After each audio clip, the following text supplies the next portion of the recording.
ဒီနေ့ကျွန်တော်ပေးမဲ့လက်ဆောင်ကတော့ 3D character တစ်ခုကိုလွယ်လွယ်ကူကူဘယ်လိုဆွဲမလဲဆိုတော့ပြပြပေးမှာဖြစ်ပါတယ်။အရင်ဆုံး ChatGPT တွေကိုသွားပါပြောလို့ချင်းကိုက 3D တစ်ခုလိုချင်တယ်ပေါ့နော်မူအန်တုံးတွေပို့ပေးမယ်လိုချင်တဲ့အကောင်ကိုလည်းပို့ပေးမယ်ဆိုပြီးပြောလိုက်ပါcolor နဲ့မူအန်တုံးကတော့ဒီပုံစံလိုချင်တယ်ဆိုပြီးသူ့ကိုကျွန်တော်ကပြောထားပါတယ်ဒီ color နဲ့မူအန်တုံးသူနားလည်ပြီးလို့ပြန်ပြောတယ်မူအန်တုံးမှာဆိုလို့ချင်းလည်းသူ၄မျိုးထုတ်ပေးတယ်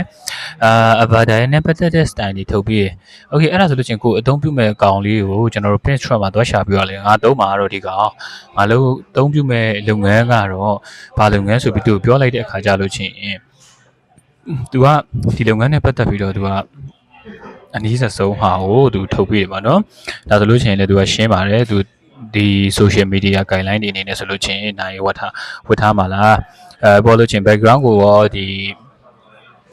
အကြောင်းတွေပဲဆက်ပြီးတော့သုံးသွားမလားပေါ့နော်။ Okay အဲ့ဒါဆိုငါကြည့်ကျင်တယ်ဆိုပြီးတော့အစမ်းတဲ့ပုံထုတ်ခိုင်းတာပေါ့နော်။ပုံတစ်ခုထုတ်ပေးပါဆိုပြီးသူပြောလိုက်။ကျွန်တော်တို့ပထမဆုံးပေးထားတဲ့ပုံမှာကသူကဒီမျက်မှန်ပါနေတာဟုတ်။အဲ့တော့သူကဒီပုံလေးထဲမှာသူကမျက်မှန်လေးနဲ့ဖြစ်နေတာပေါ့ကွယ်။ဒီနေရာမှာကျွန်တော်တို့က brand logo ကိုထည့်ပေးလိုက်မယ်ဆိုလို့ချင်းလေသူကဒီ brand logo အတိုင်းသူဆက်လက်ဆောင်ရွက်သွားပေးလိမ့်မယ်။ဒီနေရာမှာကျွန်တော်ထည့်ပေးလိုက်မယ်ပေါ့နော်။ဒါကတော့ကျွန်တော်လက်ရှိကျွန်တော်Cherry ကုမ္ပဏီတို့ဆောင်ရွက်ပေးနေတာဆိုတော့ဒီ Cherry logo ကိုကျွန်တော်ထည့်ပေးလိုက်ပါမယ်ဒီ logo လေးပြန်ထည့်ပေးလို့ကျွန်တော်ပြောလိုက်မယ်ပေါ့နော်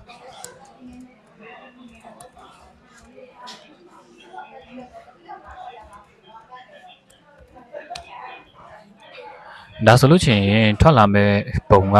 ဘယ်လိုဖြစ်မလဲဆိုတာကိုကျွန်တော်တို့တစ်ချက်ပြန်ပြီးစောင့်ကြည့်လိုက်မယ်ပေါ့နော်ဒါဆိုသူ 3D character ဒီနေရာမှာကျွန်တော်တို့တစ်ချက်သိဖို့ကကို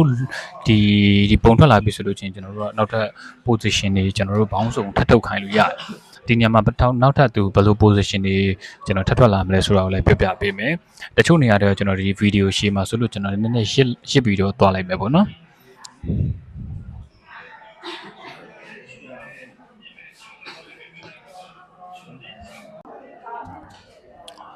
ဒါဆိုလို့ချင်းကျွန်တော် logo ပေးလိုက်တာနဲ့သူက logo နဲ့နိုင်ပုံကိုတစ်ခါတည်းတန်းထုတ်ပေးတာပေါ့နော်ဒါဆိုတော်တော်လေးပြည့်စုံတယ်လို့ပြော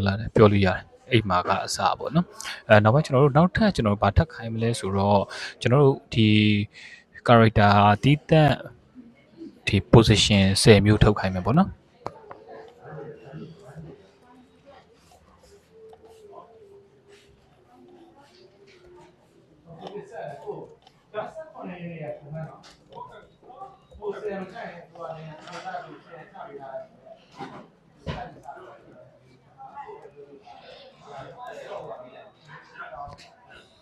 ဒီမှာကျွန်တော်နောက်ထပ်ပြီးလောက်ခိုင်းတာတော့ကျွန်တော်တို့ကဒီ avatar တီးတန့်ပေါ့နော်ဘာမှမပါပဲလေ avatar တီးတန့်ကျွန်တော်တို့ position 5ခုကိုထုတ်ခိုင်းထားမှာပဲဖြစ်ပါတယ်ဒီ position 5ခုကိုကျွန်တော်တို့ရှုပြီးနောက်ပိုင်းကျကျွန်တော်တို့ design တွေပါတယ်ညာတွေမှာကွာပြန်သုံးလို့ရတယ်မမိလုပ်ငန်းအတွက်ကျွန်တော်တို့ဒီလိုမျိုးဒါတော့နောက်ဆုံးကျွန်တော်တို့ထုတ်ထားတဲ့ avatar ဖြစ်ပါတယ်